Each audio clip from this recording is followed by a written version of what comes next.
नमस्कार दोस्तों, एक बार फिर से आप सभी का हमारे YouTube channel Tally with Pawan sir पर स्वागत है। और आज हम आपके लिए लेकर आए हैं एक बेहतरीन वीडियो। ये हमारा आज का केवल एक वीडियो ही नहीं है, ये आपके लिए एक गोल्डन अपॉर्चुनिटी है। और स्पेशली मैं कहूँगा ऐसे लोगों के लिए जो लोग पहले कहीं पर जॉब करते थे, और कहीं से मेरा मतलब है स्पेशली मैं इशारा करना चाहूँगा गल्फ़ कंट्रीज़ की तरफ। अगर आप पहले जॉब करते थे यूनाइटेड अरब अमीरात में, बहरीन में, कुवैत में, कतार में, सऊदी अरबिया में, और वहाँ पर आपका जो जॉब है वो किसी कारण से छूट गया है, या आप जॉब को चेंज करना चाहते हैं, या फिर आप इंडिया में हैं और ऐसी कंट्रीज़ के अंदर जॉब करना चाहते हैं, तो हमारा यह आज का वीडियो मेरा आपसे निवेदन है कि अंत तक ज़रूर देखें। और इस वीडियो में आपके लिए बहुत अच्छी अपॉर्चुनिटीज़ हैं। तो चलिए शुरू करते हैं आज के इस वीडियो को। मित्रों, आगे बढ़ने से पहले एक बार मैं निवेदन करूंगा कि यदि आपने अभी तक हमारे YouTube channel Tally with Pawan sir को सब्सक्राइब नहीं किया है तो कृपया इस चैनल को सब्सक्राइब कर लें, बेल आइकन पर क्लिक कर दें, ताकि हमारे द्वारा जैसे ही कोई नया वीडियो अपलोड किया जाए तो उसका नोटिफिकेशन आप तक तुरंत पहुंचे। तो लीजिए शुरू करते हैं आज के वीडियो को। मैं बात करूंगा सबसे पहले गल्फ़ जो कंट्रीज हैं, और वहाँ पर एक काउंसिल का निर्माण हुआ था 25 मई 1981। ये समय वो था जब ईरान और इराक के बीच में युद्ध चल रहा था, और 6 कंट्रीज ने आपस में मिलकर एक काउंसिल का निर्माण किया और उसको नाम दिया गल्फ़ कोऑपरेशन काउंसिल। और ये जो गल्फ़ कोऑपरेशन काउंसिल है, ये क्या है? It is a regional intergovernmental political and economical union consisting members states of Arab states के जो अरब स्टेट्स के जो मेंबर्स हैं उन्होंने मिल के रीजनली, गवर्नमेंटली, पॉलिटिकली, इकोनॉमिकली एक संघ बनाया, ताकि उन दिनों की अगर मैं बात करूं 1980s की, तो उन दिनों जब ईरान और इराक के बीच में युद्ध चल रहा था, तो ये जो 6 स्टेट्स हैं इन्होंने मिलकर, 6 स्टेट्स ना मैं इनको कंट्री बोलूँगा, ये जो 6 कंट्रीज हैं अगर हम इनकी बात करें 6 कंट्रीज की, तो लीजिए पहले एक बार इसको समझ लीजिए कि कौन कौन से इसके मेंबर्स हैं। अगर हम बात करें इसके मेंबर्स की, तो इसका जो एक मेंबर है किंगडम ऑफ सऊदी अरबिया, और इसका एक मेंबर है सल्तनत ऑफ ओमान, यूनाइटेड अरब अमीरात, स्टेट ऑफ कतार, किंगडम ऑफ बहरीन और स्टेट ऑफ कुवैत। ये जो 6 मेंबर्स हैं इन्होंने मिलके और अपनी सुरक्षा को मद्देनज़र रखते हुए काउंसिल का निर्माण किया, ताकि ईरान और इराक युद्ध से जो नुकसान हो रहा था उससे ये अपने आप को बचा सके, उससे अपने व्यापार को बचा सके, अपने जो लोग हैं उनको बचा सके। तो उनके लिए एक संधि की गई थी इन्होंने मिलके। और इसके अंतर्गत अगर मैं एक बार आपको ज्योग्राफी के थ्रू थोड़ा सा समझाऊं कि क्या उन दिनों सीन था, ये देखिए, ये जो है मैप है, और ये हमारा जो है हिंदुस्तान है, और इधर से अगर हम लोग लेफ्ट में मतलब पश्चिम में जाएं तो पश्चिम में आप देखेंगे कि यहाँ पर ये 2 कंट्री, एक तरफ ईरान और एक तरफ इराक, जब इनके बीच में युद्ध हो रहा था तो ये जो कंट्री हैं जैसे कि Saudi Arabia, Oman, United Arab अमीरात, और अगर मैं यहीं पर आपको बताऊं तो ये जो हल्का सा आपको दिखाई दे रहा है कतार, और इससे भी हल्का सा यहाँ पर जो है बहरीन, और यहाँ पर है इसका कुवैत। तो इन कंट्रीज़ ने मिलके, लाइए मैं थोड़ा सा जूम कर लेता हूँ, ये लीजिए, इन कंट्रीज़ ने मिलके और एक समझौता किया, एक संघ बनाया, और उसका उस समय जो मुख्य उद्देश्य था वो ये था कि हम अपनी सुरक्षा इस युद्ध से किस तरह से कर सके। और लगातार फिर जो है जीसीसी काउंसिल ने जो है इम्प्रूवमेंट किया है और धीरे धीरे इम्प्रूवमेंट करते करते करते करते और आज अगर हम बात करें कि जो टॉपिक आज हमने उठाया है और उसमें जो जीसीसी वर्ड जो आया है, जो गल्फ कोऑपरेशन काउंसिल, आज उसी ने क्या किया, अभी 2018 के अंदर ये जितनी भी कंट्रीज हैं जीसीसी कंट्रीज, इनके अंदर जो वैट लागू कर दिया गया। और वैट जब लागू किया गया तो आप समझ सकते हैं कि वैट लागू हुआ है तो कोई ना कोई सॉफ्टवेयर भी चाहिएगा, लोग भी चाहिए काम करने वाले। तो एक बार में जो गल्फ कंट्रीज के जो मेंबर्स हैं, वैसे तो गल्फ कंट्रीज काफ़ी हैं, अगर हम बात करें यहाँ पर यमन, इराक, ये भी जॉर्डन, ये सभी गल्फ कंट्रीज हैं। लेकिन इसमें जो संधि हुई उसमें केवल 6 जो है कंट्री शामिल हुई। और आइए उनके बारे में एक बार थोड़ा सा वार्तालाप कर लेते हैं। ये अगर आप मैं अभी मैप से आपको बताऊं तो ये जो इतना बड़ा एरिया, ये सारा किसका है, ये सऊदी अरबिया का है। ओमान का जो ये छोटा सा एरिया अगर आप देखेंगे मैप पे तो देखिए अब और अच्छे से आप देख पा रहे हैं कि ये जो इतना बड़ा एरिया ये सारा सऊदी अरबिया का है।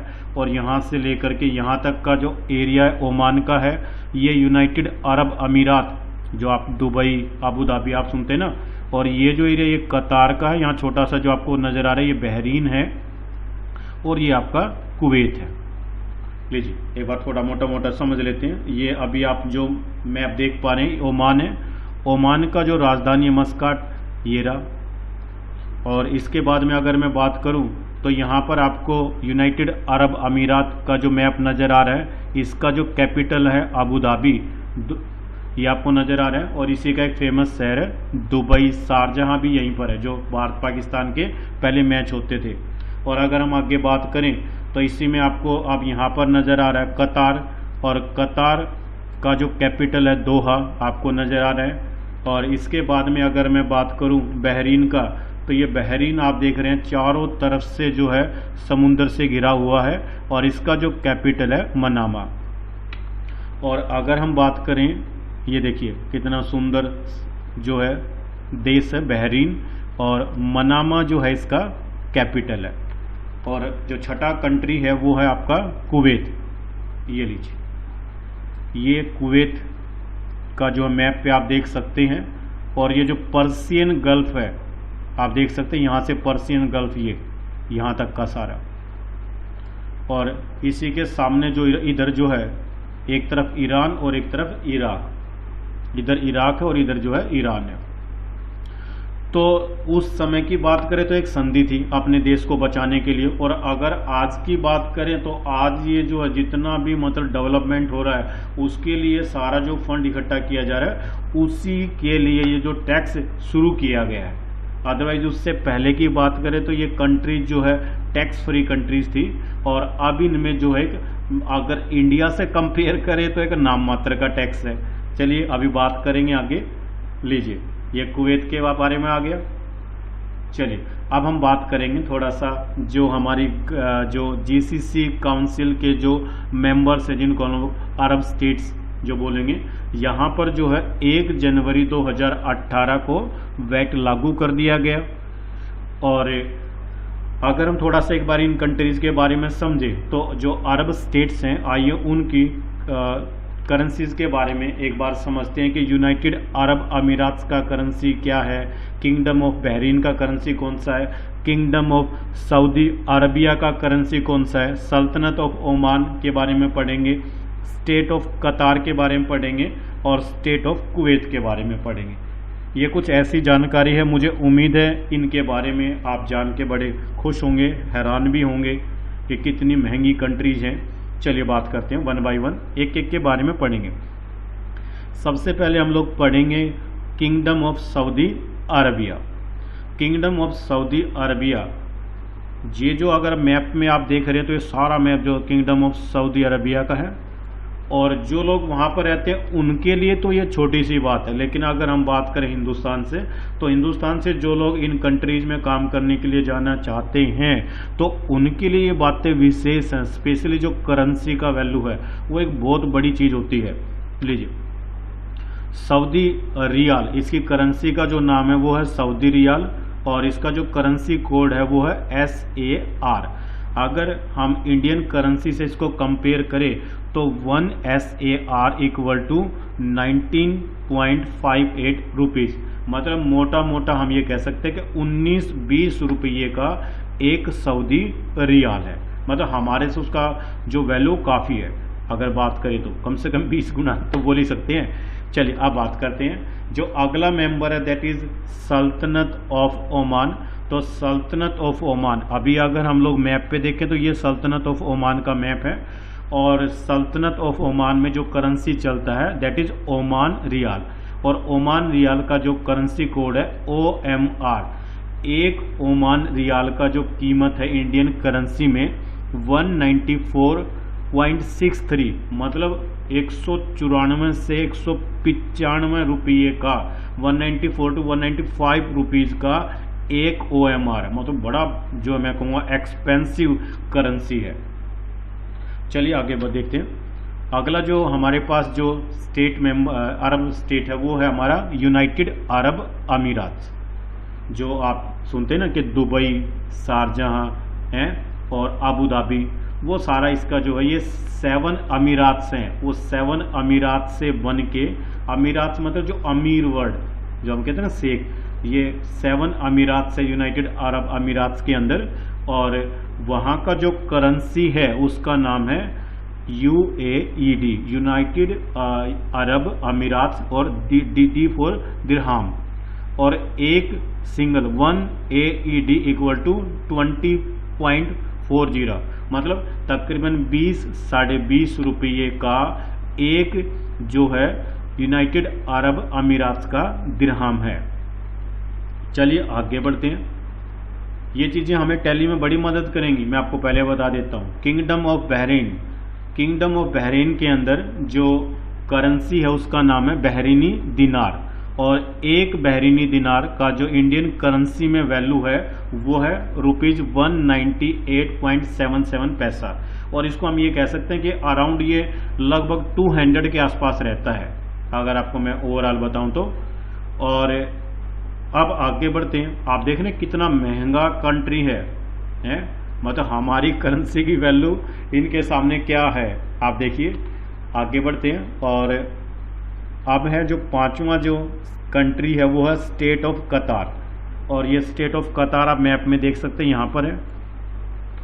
और यहाँ पर जो करेंसी इस्तेमाल होता है दैट इज़ कतारी रियाल, और एक कतारी रियाल का जो हमारी करेंसी में कीमत है वो है 20.58 इंडियन रुपीज़, मतलब 20 से 21 रुपये, 20 to 21 रुपीज़। और अब मैं आपको बताना चाहूँगा कि तैयार हो जाओ, दुनिया की सबसे महंगी करेंसी आपके सामने आने वाली है, और that is state of Kuwait. Kuwaiti जो दिनार हैं वो दुनिया में सबसे महंगे हैं, और ये यहाँ पर आप मैप में देख सकते हैं। और 1 KWD इक्वल टू 245.18, मतलब कम से कम 240 से 250 रुपये का एक कुवैती दिनार। अगर हम यहाँ पर बात करें तो दुनिया की जो मोस्ट एक्सपेंसिव 3 करेंसीज हैं वो गल्फ कंट्रीज हैं, और वो GCC के मेंबर्स हैं। नंबर 1 पर आता है स्टेट ऑफ कुवैत, जिनके कुवैती दिनार है, और नंबर 2 पे आता है, नंबर 2 पे आता है बहरीनी दिनार है। ये कम से कम कुवैती दिनार 240 to 250 बिटवीन रहता है, और जो बहरीनी दिनार है वो रहता है अराउंड 200 के आसपास, और ओमान जो रियाल है वो भी तकरीबन 194 या 195 के आसपास रहता है। तो दोस्तों अभी आपने देखा कि किस तरह से वहाँ का जो करेंसी है उसका नाम क्या है, वो करेंसी कोड क्या इस्तेमाल होता है, और इंडियन करेंसी से कंपेयर करें तो क्या कहाँ पर हमारा करेंसी इनके सामने स्टैंड करता है। इसीलिए आपने देखा कि हमारे हिंदुस्तान में क्या है, काफ़ी क्रेज है इन कंट्रीज़ का वहाँ पे जाके काम करने का। मुझे लग रहा है आपको ये चीज़ बिल्कुल क्लियर हो गया कि क्यों लोग वहाँ जा कर के काम करना चाहते हैं। तो आज का ये जो वीडियो आपके लिए हम लेकर आए, ये केवल एक वीडियो नहीं है, ये एक अपॉर्चुनिटी है अगर आप इस बात को समझे तो अब जैसा मैं आपको बताऊं, आप ध्यान से कंप्लीट पूरे वीडियो को अंत तक जरूर देखें और आप समझें कि आपके लिए यहाँ पर क्या अपॉर्चुनिटी है। क्योंकि दोस्तों जैसा मैंने आपको बताया कि 1 जनवरी 2018 को जो गल्फ कोऑपरेशन काउंसिल के मेंबर है वहाँ पर वैट लागू हो चुका है। और वैट सम टाइम बिफोर, मतलब आज से 3 साल पहले हिंदुस्तान में पहले था। तो वैट का जो टर्मिनोलॉजी है, जो काम करने का तरीका, वो ऑलमोस्ट एक समान ही है। आइए थोड़ा सा आगे बढ़ते हैं और समझते हैं कि वैट इन जीसीसी कंट्रीज के जीसीसी कंट्रीज में जो वैट लागू किया गया है उसके बारे में थोड़ा सा जानकारी लेते हैं। The Gulf cooperation council announce the introduction of a new tax system, VAT, value added tax, in all its members, United Arab Emirates UAE, kingdom of Bahrain, kingdom of Saudi Arabia, KSA, सल्तनत of Oman, state of Qatar and state of Kuwait. मतलब जो इसकी 6 जो इसके members हैं सभी ने जो है वो वैट लागू किया। और इसका जो मैं कहूँगा कि GCC ने जो है इन कंट्रीज़ के अंदर वैट लागू किया सभी ने मिलके। और वैट लागू जो किया गया कि ये जो कंट्रीज, अगर इनके बारे में बात करें तो ये कंट्रीज बेसिकली वो कंट्रीज है जहाँ पर सबसे ज़्यादा जो अर्निंग है वो पेट्रोलियम आइटम से होती है और जो एनर्जी के सोर्स है वहाँ से होती है। अब आप देख रहे हैं कि धीरे धीरे क्या हो रहा है कि जो पेट्रोलियम जो आइटम्स है, जो पेट्रोलियम का जो कंजम्पशन है आने वाले 20 से 30 साल के अंदर क्या हो जाएगा, डाउन हो जाएगा। तो इसीलिए कंट्री जो है पहले से ही तैयार हो रही हैं कि आगे भविष्य में हमें कोई दिक्कत, कोई समस्या ना आए। और इन्होंने अपना अर्निंग का एक और सोर्स निकाला, दैट इज टैक्स। ये कंट्रीज पहले बड़ी फेमस थी, टैक्स फ्री कंट्रीज थी, तो अब यहाँ पर जो है टैक्स शुरू किया गया है। तो आपको पता ही है जहाँ पर बिजनेस होते हैं और बिजनेस में जब तक टैक्स लागू ना हो, जब तक बुक्स ऑफ अकाउंट्स मैंडेटरी ना हो, तब तक तो हो सकता है कि अकाउंटेंट्स की आवश्यकता ना हो। लेकिन जहां पर टैक्सेशन लागू कर दिया जाए और जहां पर books of accounts properly maintain करना कंपलसरी हो जाए, तो वहां पर दोस्तों आपको पता ही है कि अकाउंटेंट की आवश्यकता हो जाती है अपने आप ही। और हम लोग सौभाग्यशाली है कि हम इस मामले में टैली सॉफ्टवेयर के साथ कनेक्टेड है। और ये जितनी भी कंट्रीज हैं यहाँ पर टैली सॉफ्टवेयर का बड़ा अच्छा काम है। अगर आप इन कंट्रीज़ के बारे में थोड़ा सा स्टडी करेंगे, क्लासिफाइड्स के बारे में पढ़ेंगे, मतलब जॉब्स वगैरह के बारे में, तो वहाँ पर आम बात है कि आपको नज़र आएगा टैली ERP9 का रिक्वायरमेंट है। यही हमारा आज के वीडियो का मेन मोटो है। अगर हम बात करें कि टैली के अंदर वैट को कैसे इम्प्लीमेंट करेंगे प्रैक्टिकली, उससे पहले थोड़ा सा टैक्सेस के बारे में थ्योरेटिकली पढ़ लेते हैं, समझ लेते हैं कि अगर हम टैक्सेस के बारे में पढ़ें तो टैक्सेस मेनली 2 प्रकार के होते हैं। एक होता है डायरेक्ट टैक्स और एक होता है इनडायरेक्ट टैक्स। हर कंट्रीज का टैक्सेशन सिस्टम बिल्कुल यही है।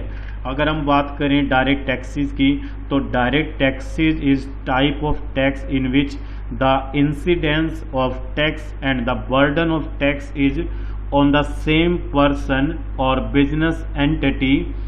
मतलब जो डायरेक्ट टैक्स है ये वो उस प्रकार का टैक्स है जहाँ पर जो टैक्स का जो भार है और जो टैक्स पे करता है वो दोनों एक समान होते हैं, तो उसको हम बोलते हैं direct tax. These taxes are typically levied on the income of an individual or business entity। इसका एग्जाम्पल है कॉरपोरेट टैक्स और इनकम टैक्स।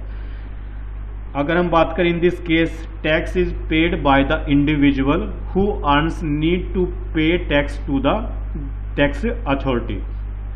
इसका मतलब ये हुआ कि जो बंदा उस पैसे को, इनकम को कमा रहा है, तो वही क्या करेगा, टैक्स अथॉरिटी को खुद टैक्स पे करेगा। लीजिए एक एग्जांपल से समझते हैं। ये हमारे पास में अगर हम एग्जांपल पे बात करें डायरेक्ट टैक्सेस की, तो direct taxes are directly paid to the government by the tax pair.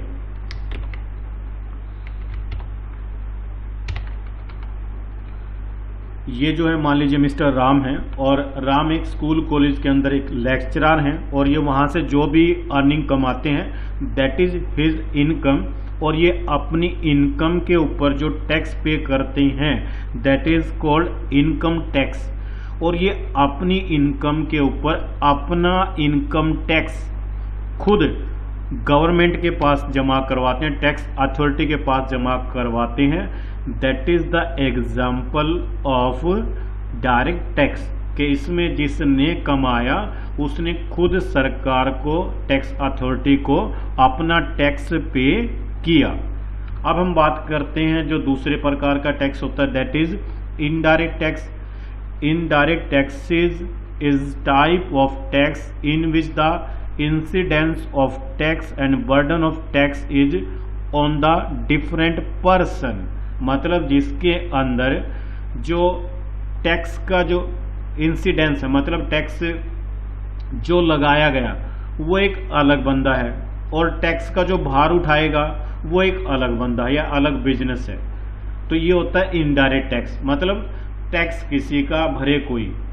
The typically levied on various economics activity like manufacturing, sales, services etcetera.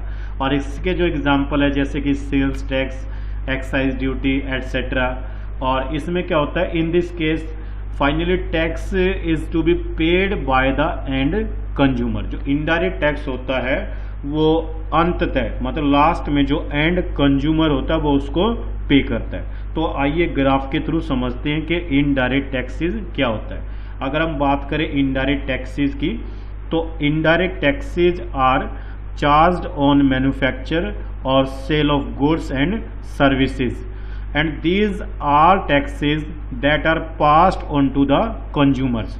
मतलब ये वो टैक्सेस हैं जो आगे कंज्यूमर के ऊपर पास कर दिए जाते हैं। लीजिए एग्जांपल से समझते हैं कि ये हमारे जो एक सप्लायर, एक दुकानदार हैं और इन्होंने गुड्स या सर्विस का सप्लाई किया है अपने कस्टमर को, और जो इनके कस्टमर है उन्होंने जो पेमेंट है वो इनको किया है, सप्लायर्स को मतलब दुकानदार को।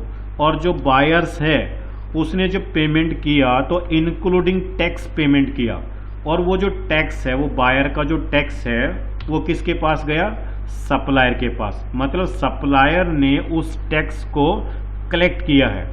और अब सप्लायर क्या करेगा, जो टैक्स अथॉरिटी है, अगर मैं यूए की बात करूं तो यहाँ पर फेडरल टैक्स अथॉरिटी है एफटीए, तो ये टैक्स उसके पास जमा होगा। और इस तरह से ये जो टैक्स है ये टैक्स एक्चुअल में किसका है, बायर का है, और ये टैक्स जमा किसने करवाया, सप्लायर को। तो ये टैक्स डायरेक्ट जमा ना होकर के कैसे जमा हुआ है, इनडायरेक्ट जमा हुआ है। इसीलिए हम इसको क्या बोलते हैं, इनडायरेक्ट टैक्सेस बोलते हैं। और अगर हम बात करें इनडायरेक्ट टैक्सेस के एग्जांपल के तो excise duty, sale tax, service tax, these were the example of indirect taxes. लीजिए हम बात करेंगे कि द न्यू टैक्स सिस्टम। हम लोग बात करें गल्फ कंट्रीज की, कहीं हिंदुस्तान की समझ जाओ। हिंदुस्तान के बारे में नहीं पढ़ा रहा आज मैं आपको जीसीसी कंट्रीज के बारे में पढ़ा रहा हूँ। The new tax system that is VAT which is purpose to be implemented is an indirect tax levied on the supply of goods and services in GCC members countries। जो ये VAT लागू किया गया है जीसीसी मेंबर्स कंट्रीज के अंदर, जब आप सप्लाई करेंगे गुड्स की या सर्विसेज के तो वहां पर ये लेवाइड किया जाएगा, मतलब चार्ज किया जाएगा, और ये एक प्रकार का क्या है, इनडायरेक्ट टैक्स है। एक बार हम बात करेंगे कि अगर मान लीजिए जो दुकानदार है या जो भी डीलर वहाँ पर काम करते हैं तो किनके लिए वैट का रजिस्ट्रेशन कंपलसरी है। मैं जीसीसी कंट्रीज की बात कर रहा हूँ, तो वहाँ के बारे में अगर मैं आपको बताऊँ, the established businesses which is involve in economic activities in GCC must register for VAT if its total supplies exceeds the threshold of AED 3,75,000। और अगर मैं सऊदी अरबिया की बात करूं तो वहां पर Saudi riyal SAR same 3,75,000। The ये देखिए यहाँ तक एक बात कंप्लीट हो जाता है कि यदि आप 12 महीने मतलब 1 साल के अंदर, या तो वो पिछले 12 महीने आप ऐड कर लीजिए, या हो सकता है कि आपके कमिंग जो 12th मंथ है और उनके अंदर भी आपको लगता है कि मैं ये जो लिमिट है इसको क्रॉस कर जाऊंगा और मेरा जो है AED 3,75,000 क्रॉस हो जाएगा, तो तब ये आपके लिए मैंडेटरी है कि आपको वैट में रजिस्ट्रेशन करवाना अनिवार्य है। और वहाँ पर एक बात और है कि वॉलंटरी रजिस्ट्रेशन भी है, लेकिन जो वॉलंटरी रजिस्ट्रेशन है मतलब स्वैच्छिक, वॉलंटरी मतलब स्वैच्छिक, मतलब आपकी मर्जी है। जैसे आप सामान खरीद के ला रहे हैं और वहाँ पर आप टैक्स पे कर रहे हैं, लेकिन जब आप बेच रहे हैं तो वहाँ पर आप टैक्स लगा नहीं पा रहे। तो अगर ऐसे दुकानदार है जिनका 3,75,000 AED से कम का बिजनेस है, तो वो लोग भी वैट में रजिस्ट्रेशन करवा सकते हैं, लेकिन वहाँ पर जो लिमिट है वो है 50%। अब 50% में ये वैल्यू कितना बनेगा, वो बनेगा 1,87,500 AED। तो आप वहाँ पर वॉलंटरी रजिस्ट्रेशन भी करवा सकते हैं। और साथ के साथ गल्फ कंट्रीज में जो टूरिस्ट जाते हैं उनके लिए भी प्रावधान है कि आप वहाँ पर जो सामान खरीदते हैं और जब वहाँ से आप चेकआउट करते हैं, मतलब जो कंट्री को वहाँ से छोड़ते हैं, तो आपने जो टैक्स दिया परचेजिंग के दौरान, आप उसका इनपुट टैक्स क्रेडिट क्लेम कर सकते हैं। ये टूरिस्ट के लिए बेनिफिट दिया गया है।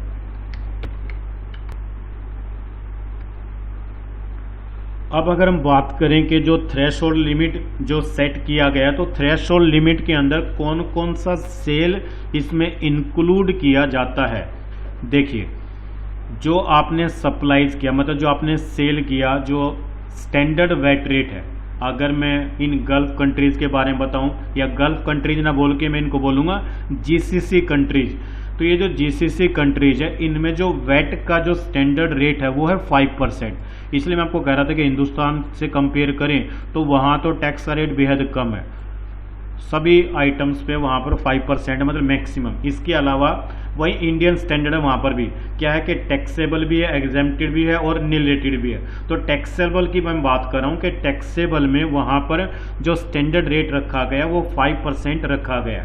इसके अलावा जो थ्रेशोल्ड लिमिट में जो सप्लाई इंक्लूड की जाती है, काउंट की जाती है, वो की जाती है 0 वैट रेट की।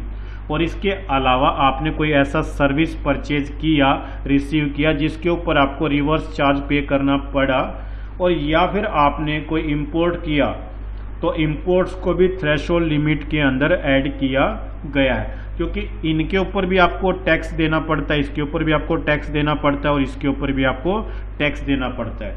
तो जिन जिन सप्लाईज के ऊपर आपको सरकार को टैक्स देना पड़ता है उनको ऐड किया गया है थ्रेशोल्ड लिमिट के अंदर। यहाँ पर आप एक बात नोट कर सकते हो कि जो नील रेटेड ट्रांजैक्शंस हैं वो इसके अंदर ऐड नहीं की गई है। अभी आगे हम पढ़ेंगे कि किस किस प्रकार की सप्लाईज होती है। तो लीजिए, यहाँ पर उम्मीद क्लियर है कि थ्रेशोल्ड लिमिट में कौन कौन सा सप्लाईज ऐड किया जाएगा। स्टैंडर्ड वैट रेट वाला किया जाएगा, 0 वैट रेट वाला किया जाएगा, रिवर्स चार्ज का किया जाएगा, और अगर आपने इंपोर्ट्स किया है तो उसका किया जाएगा। इंपोर्ट्स आपको पता है कि outside from the country. Okay, चलिए आगे बढ़ते हैं। अब अगर हम बात करते हैं कि मान लीजिए हमने रजिस्ट्रेशन करवा लिया है, once after registration is done the authority will issue, जो टैक्स अथॉरिटी है, अगर मैं बात करूं यूनाइटेड अरब अमीरात की, तो वहां पर जो टैक्स अथॉरिटी है जिसको हम FTA बोलते हैं, फेडरल टैक्स अथॉरिटी, तो वो एक TRN नंबर इशू करता है। क्या करता है? TRN। ये आप सब ध्यान से समझना, ये बेहद जरूरी है वहाँ के लिए, टैक्स रजिस्ट्रेशन नंबर। और ये यूनाइटेड अरब अमीरात में जो टैक्स अथॉरिटी है, फेडरल टैक्स अथॉरिटी, जब मैंने आपको बताया, तो वहाँ फेडरल टैक्स अथॉरिटी एक नंबर इशू करती है रजिस्टर्ड डीलर के लिए, जिसको हम बोलते हैं TRN।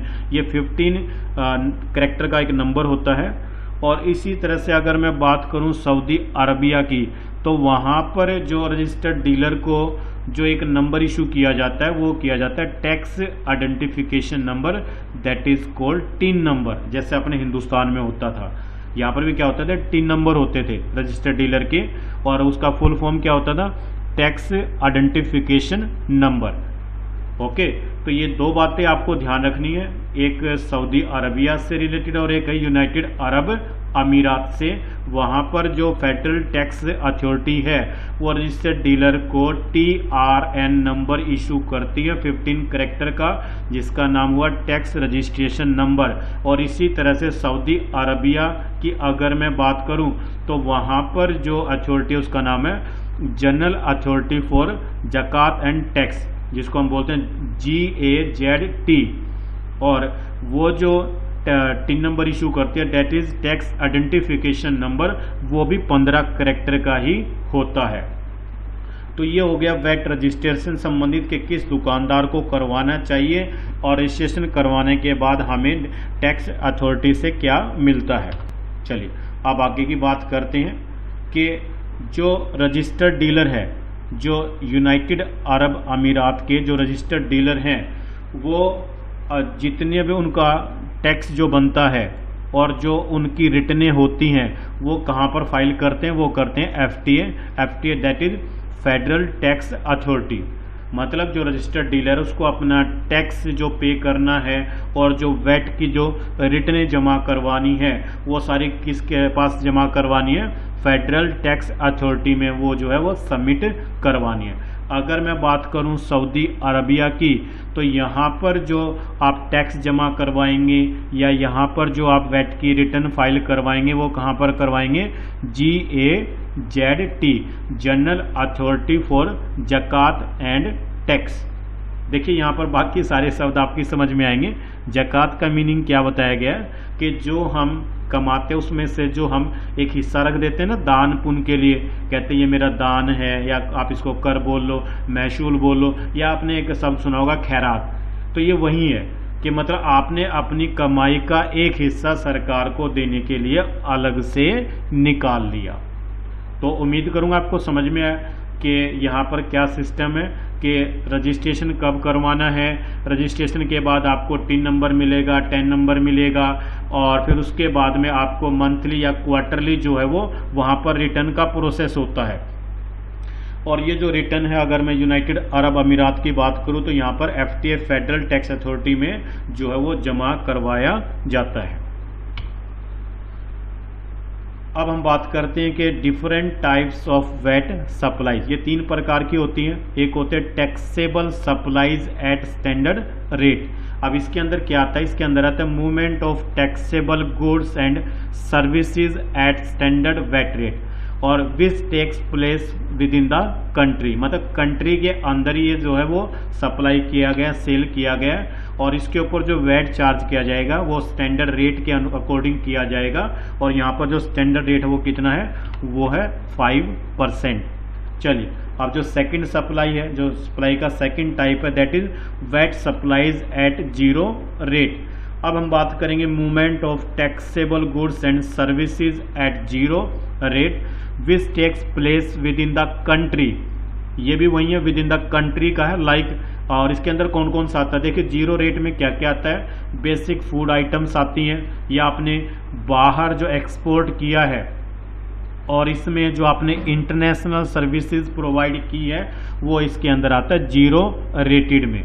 अगर हम बात करें तो डोमेस्टिक सेल्स के अंदर आती हैं फूड आइटम्स, और इसके अलावा जो एक्सपोर्ट आपने किया या जो आपने इंटरनेशनल सर्विसेज प्रोवाइड की वो सारा का सारा कैटेगरी आता है 0 रेटेड में। और ये वो जो सप्लाई है जो थ्रेशोल्ड लिमिट के अंदर इंक्लूड होता है। और इस पे जो वैट चार्ज किया जाएगा वो 0, मतलब वैट इसके ऊपर चार्ज नहीं किया जाएगा। लीजिए अब बात करते हैं जो तीसरा सप्लाई है वो है हमारा एग्जेम्प्टेड सप्लाई। और ये जो एग्जेम्प्टेड सप्लाई है कौन सा है, ये हमारा वो है जो movement of exempted goods and services like आपने कोई हेल्थ केयर का, कोई एजुकेशन का सर्विस प्रोवाइड किया है, या आपने कोई सेल किया है, रेजिडेंशियल प्रॉपर्टी या लीज पे दिया है, कोई आपने फाइनेंशियल सर्विसेज प्रोवाइड की है, तो ये सारी की सारी जो है वो एग्जेम्प्ट सप्लाई के अंदर आती है और इनके ऊपर कोई भी वैट चार्ज नहीं किया जाता। चलिए आगे बढ़ते हैं और अब बात करते हैं golden opportunity to work in Gulf countries. यदि आप ऑलरेडी गल्फ कंट्रीज में काम करते हैं और वहाँ पर आप अपनी जॉब चेंज करना चाहते हैं, या वहीं पर आप जो है ऑलरेडी इसी फील्ड में हैं और आप अपनी नॉलेज को इन्हेंस करना चाहते हैं, इंप्रूव करना चाहते हैं, या आप इन कंट्रीज से, जीसीसी कंट्रीज से बिलोंग नहीं करते हैं, आप हिंदुस्तान से बिलोंग करते हैं, पाकिस्तान से, बांग्लादेश से, और ये कंट्रीज के जो नौजवान है वो इन जीसीसी कंट्रीज में जाकर के काम करना चाहते हैं, तो आप अपना एक स्किल इंप्रूव कर सकते हैं और ये एक स्किल्स आपको इन कंट्रीज में जॉब दिलाने में मदद कर सकता है।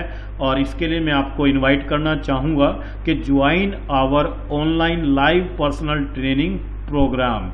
और ये जो हमने GCC VAT using Tally ERP 9 का जो कोर्स डिजाइन किया है, और ये कोर्स करके आप जो है इन कंट्रीज के अंदर एज एन अकाउंटेंट काम कर सकते हैं।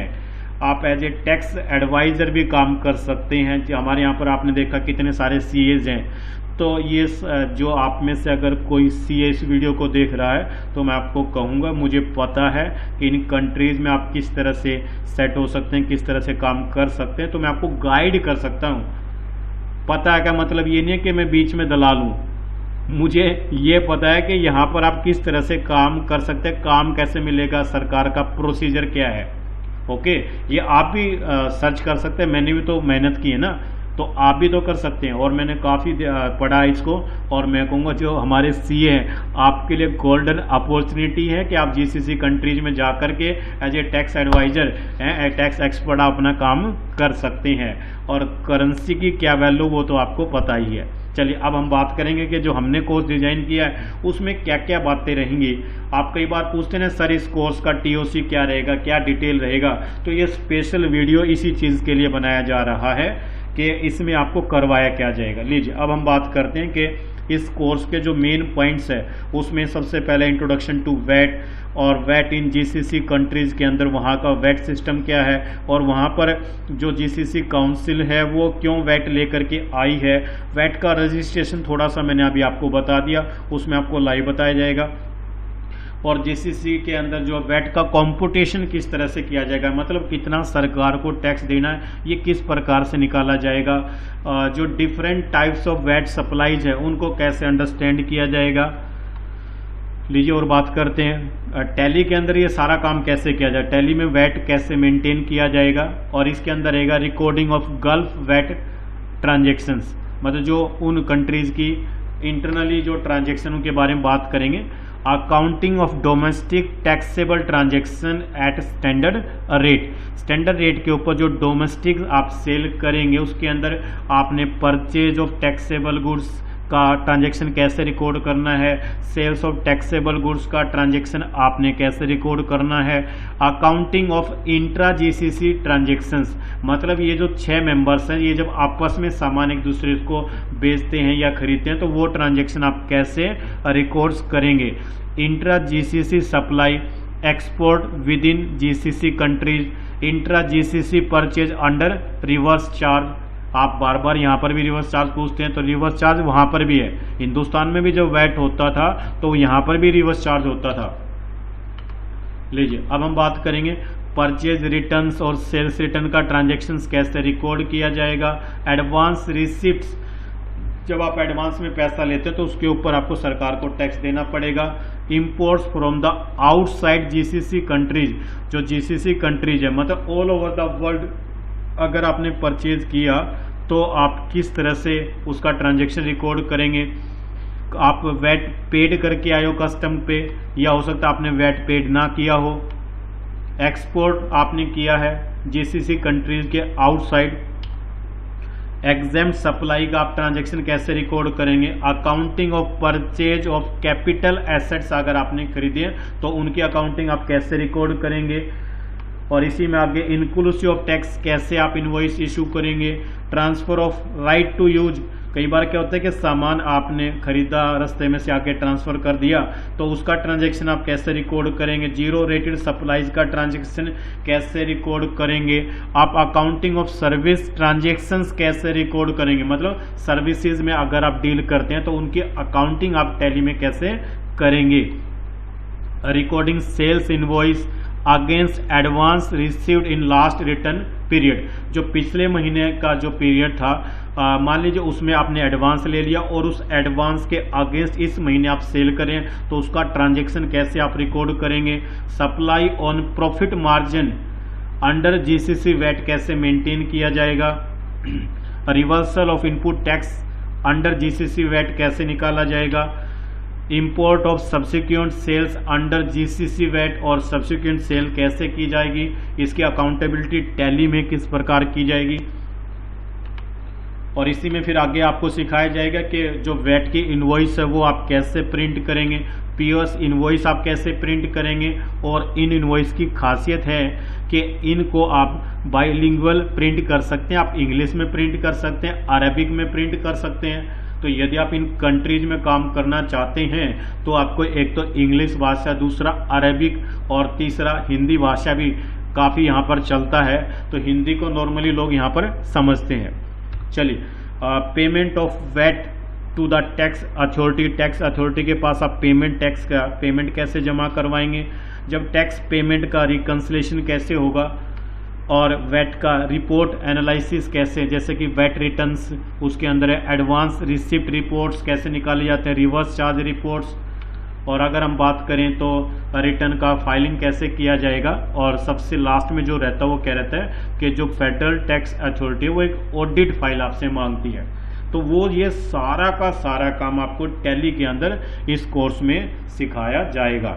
तो पहले मैं उन लोगों को इनवाइट करना चाहूँगा इस कोर्स के लिए जो ऑलरेडी जीसीसी कंट्रीज में हैं और वो किसी अन्य फील्ड में थे और उनका अगर जॉब छूटा हुआ है या वो अपनी फील्ड बदलना चाहते हैं, तो आप ये कोर्स करके इन कंट्रीज के अंदर एज एन अकाउंटेंट काम कर सकते हैं। पहला मैं इन कंट्रीज़ के लोगों को इनवाइट करना चाहूँगा। दूसरा जो हमारी कंट्रीज है यहाँ से अगर आप जाना चाहते हैं तो रेफरेंस आपको खुद ढूंढना पड़ेगा, काम कैसे किया जाएगा वो मैं आपको सिखा सकता हूँ। मतलब इस वीडियो का आप ये मतलब ना निकाल लें कि मैं ही आपको वहाँ पर भेजूंगा और वहीं पर जॉब दिलवाऊंगा, ऐसा मेरी तरफ से कुछ भी नहीं होगा। मैं तो केवल और केवल क्या कर सकता हूँ कि टैली के अंदर आपको ये सारा नॉलेज मैं आपको दूंगा, थ्योरेटिकली दूंगा, प्रैक्टिकली दूंगा, रिटर्न फाइलिंग तक का रहेगा सारा का सारा। और साथ के साथ में जब आपका ये कोर्स कंप्लीट हो जाएगा तो आपको एक एग्ज़ाम देना है और उसके बाद में आपको एक इंटरनेशनल सर्टिफिकेशन टैली कंपनी की तरफ से प्रोवाइड किया जाएगा, जो स्पेशली इन कंट्रीज में जब आप जॉब के लिए जाएंगे तो वहाँ पर आपको बहुत मदद करेगा। और हो सकता है कि जैसे आज मैं इन वीडियोस में कहता हूं कि आप हिंदुस्तान में किसी भी स्टेट के अंदर डिस्ट्रिक्ट लेवल पर मैं आपको जॉब लगवा सकता हूं, आपके इंटरव्यू करवा सकता हूं। तो मे भी हो सकता है कल को इंटरनेशनल लेवल पर भी मैं ये बात बोलूं। और स्पेशली मेरा जो टारगेट है यही जीसीसी कंट्रीज है।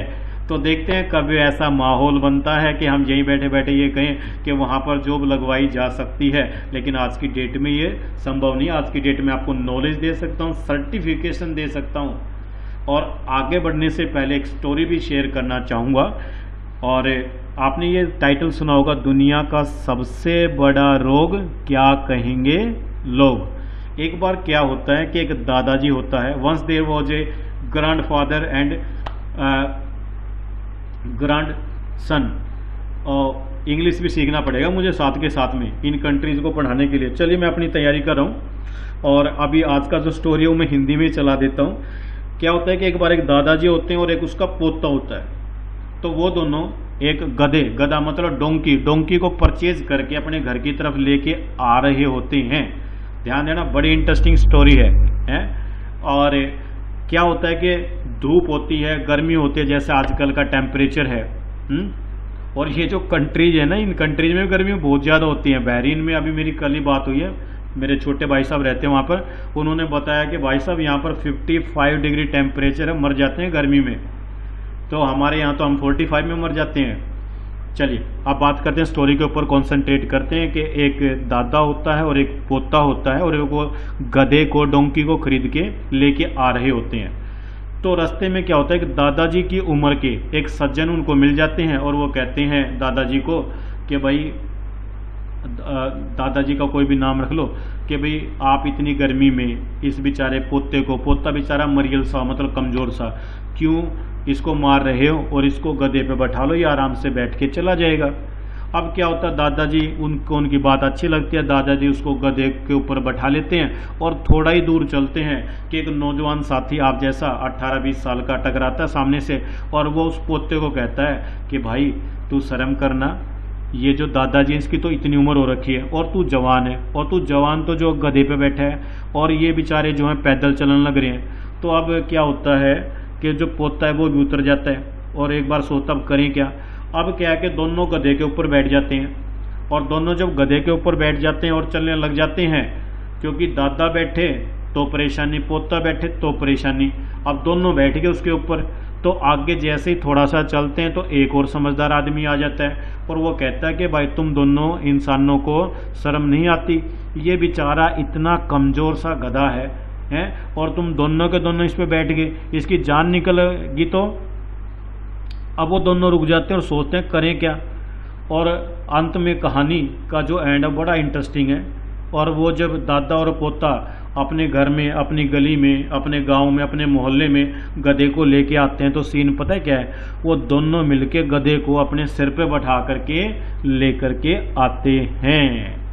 अब इस कहानी में आपके लिए क्या है कि जब भी आप कोई काम करते हैं तो आपके अड़ोस से पड़ोस से कुछ आवाज़ आ जाती है, ये करेगा वो करेगा, ये कैसे होगा वो कैसे होगा, और आप उनके कहने से अपना रास्ता चेंज कर लेते हैं।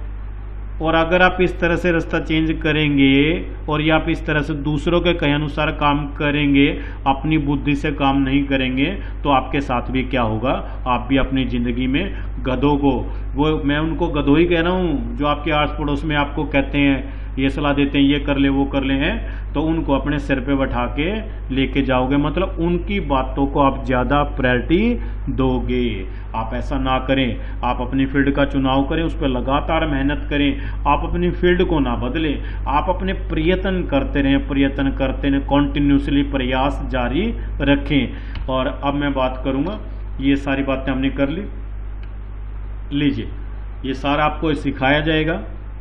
और इसके बाद में आप में से जो कैंडिडेट इंटरेस्टेड हैं कि जो हमारे गल्फ काउंसिल कंट्रीज़ हैं, मैं एक बार फिर से रिपीट कर रहा हूँ, गल्फ सऊदी अरबिया है, ओमान है, कतार है, बहरीन है और कुवैत है। अगर आप इन कंट्रीज़ में काम करना चाहते हैं तो आप टैली का ये कोर्स कर सकते हैं। इससे आपके अंदर ये स्किल्स ऐड होगा, आपकी पर्सनैलिटी के अंदर एक स्किल ऐड होगा और वो स्किल्स आपके लिए एक रास्ता बनाएगा। फिर कल को हो सकता है कि कभी ज़िंदगी ऐसा मौका दे और फिर आपने अगर ये कोर्स किया, प्रॉपर तैयारी की, तो फिर आपको वो जॉब आपके हाथ में होगी।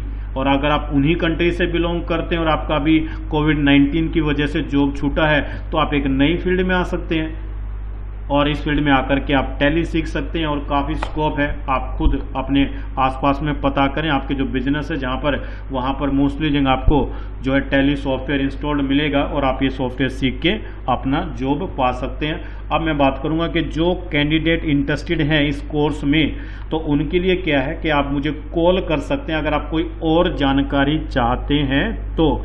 वैसे तो मैंने प्रयास किया कि सारी बातें मैंने इसमें बताई कि क्या क्या इसमें पढ़ाया जाएगा। आप मुझे कॉल कर सकते हैं, मुझे व्हाट्सअप कर सकते हैं। ये हमारे व्हाट्सअप नंबर है 9812086217। ये आपकी ज़िंदगी का गोल्डन मोमेंट हो सकता है, ये ऊपर वाला आपके लिए रास्ता बना रहा है। आप हमें व्हाट्सअप मैसेज कर सकते हैं मेरे दूसरे नंबर पर 9896499291 पर आप मुझे व्हाट्सअप कर सकते हैं, कॉल कर सकते हैं।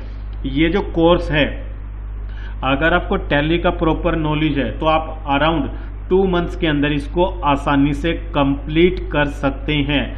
लेकिन अगर कोई ऐसा कैंडिडेट मेरे को इसमें मिल जाता है जिसको टैली का नॉलेज नहीं है, तो तकरीबन 15 डेज और एक्स्ट्रा आपको लग सकते हैं इसके अंदर और इसमें जो चार्जेज आपसे लिया जाएगा वो लिया जाएगा 10,000 इंडियन रुपीज में इसका पेमेंट लिया जाएगा। 10,000 जो है वो आपसे इस कोर्स का चार्ज किया जाएगा। तो मैं आप सभी को इनवाइट करना चाहूँगा इस कोर्स के लिए कि इस कोर्स को करिए और एक बेहतरीन स्किल्स अपने अंदर पैदा करिए, ताकि जो गल्फ कंट्रीज है आप उनमें अगर आपको मौका मिले काम करने का तो आप उनमें काम कर सके। तो आइए इस वीडियो को मैं यहीं पर विराम दूंगा। आप सभी का बहुत बहुत धन्यवाद, शुक्रिया, मेहरबानी। और मैं अंत में आपसे निवेदन करूंगा कि दोस्तों ये वीडियो ज़्यादा से ज़्यादा मात्रा में आप शेयर करें, कि वरना एक बात आपको, एक राज आपके साथ शेयर करना चाहूँगा कि जो बातें मैं आपको इन वीडियो में बताता हूँ, कोई और इन वीडियो को देख के और अपने छोटे छोटे वीडियो बना कर के और उनके सब्सक्राइब चैनल के ज़्यादा है और अपने कम है। तो मैं आप सभी से ये रिक्वेस्ट करूँगा कि इस वीडियो को जितना हो सके उतना शेयर करें। मैं आपसे पूछूंगा कि जितने भी टैली के फेमस चैनल है, क्या उन्होंने आपको बताया कि गल्फ कंट्रीज में जो जीसीसी है, gulf council, gulf cooperation council countries हैं, जो हमारी गल्फ काउंसिल, ये जो कंट्रीज हैं इनमें टैली सॉफ्टवेयर की काफ़ी डिमांड है और इन कंपनीज में आप टैली सीख करके काम कर सकते हैं, जो पा सकते हैं। इनके यहाँ पर भी वैट लागू किया गया है। तो आप ये देखना कि जब ये वीडियो अब हमने YouTube पे अपलोड किया तो इसका कितना कॉपी किया जाएगा और फटाफट आपको कुछ नए जो और चैनल है वो आपके लिए यही इसी वीडियो की कॉपी करके बना देंगे। तो मित्रों मैं आपसे हाथ जोड़ के निवेदन करूंगा कि वो जो चैनल्स हैं जब तक वो इसका कॉपी करके बनाएं तब तक क्यों ना आप जितने भी आपके फ़ोन में व्हाट्सअप नंबर है, जितने भी आपके संपर्क है, फेसबुक है, यूट्यूब है, व्हाट्सअप है, हर जगह इसको फैला दो, ताकि जब कोई हमारी कॉपी करे तो हर जगह पहले हमारा वीडियो पहुंचे और उसके बाद में उनका वीडियो पहुंचे, पता तो चले कि कौन असली और कौन नकली। और जो ये कॉपी करते हैं उनसे मैं निवेदन करूंगा, भाई अपनी बुद्धि लगा लो, कुछ आप भी मेहनत कर लो, हम भी तो मेहनत करें, हमेशा दूसरों की कॉपी क्यों करते हो। बहुत बहुत धन्यवाद, शुक्रिया, मेहरबानी। कोई मेरी बात का बुरा ना मानना। अगर कोई मेरा फॉलोअर्स है और वो अपना टैली का यूट्यूब चैनल मेंटेन करता है तो, लेकिन मैं आपसे कहूँगा भाई कुछ दिन तो मेरे वीडियो को चलने दिया करो। आज मैंने बनाया, पता लगा कल आपने डाल दिया। आपके सब्सक्राइबर लाखों में, मेरे सब्सक्राइबर 10,000, और मैं अपने जो 10,000 सब्सक्राइबर हैं उनको मैं धन्यवाद करना चाहूँगा कि कम से कम 10,000 तो जुड़े इस चैनल पर। और ये 10,000 अगर इस वीडियो को एक बार आगे फॉरवर्ड कर दें तो मज़ा आ जाए इस वीडियो का। बहुत बहुत धन्यवाद, शुक्रिया, मेहरबानी, सबा खैर। और मैं आप सभी का इंतज़ार करूँगा आपके व्हाट्सएप मैसेज के लिए, कॉल के लिए रिगार्डिंग दिस कोर्स। और पेड कोर्स साफ बता रहा हूँ हैं, कहीं आप कल को लग जाओ सर इसी पे यूट्यूब पे डाल दो, सारा नहीं होगा भाई। सिर्फ एक वीडियो मैंने बनाया, इसके बाद में आगे कोई वीडियो नहीं आएगा यूट्यूब पे स्पेशली जीसीसी मेंबर्स का, क्योंकि खाड़ी देश में काम करना सिखा रहा हूँ हैं। देखा था कुवैत का जो करेंसी कितना है, अराउंड 245 रुपीज़। तो भाई ये थोड़ा सा प्रोफेशनल बनो। पहली बात, एक प्रोफेशनल बंदा कभी भी अपनी सर्विस फ्री ऑफ कॉस्ट नहीं देता। दूसरी बात, दूसरा प्रोफेशनल बंदा कभी भी फ्री ऑफ कॉस्ट किसी का सर्विस बाई नहीं करता। तो प्रोफेशनल बनो, तब मजा आएगा आपके साथ काम करने में है। मुझे आप सभी का इंतजार रहेगा। बहुत बहुत धन्यवाद, शुक्रिया, मेहरबानी, सब बाखैर।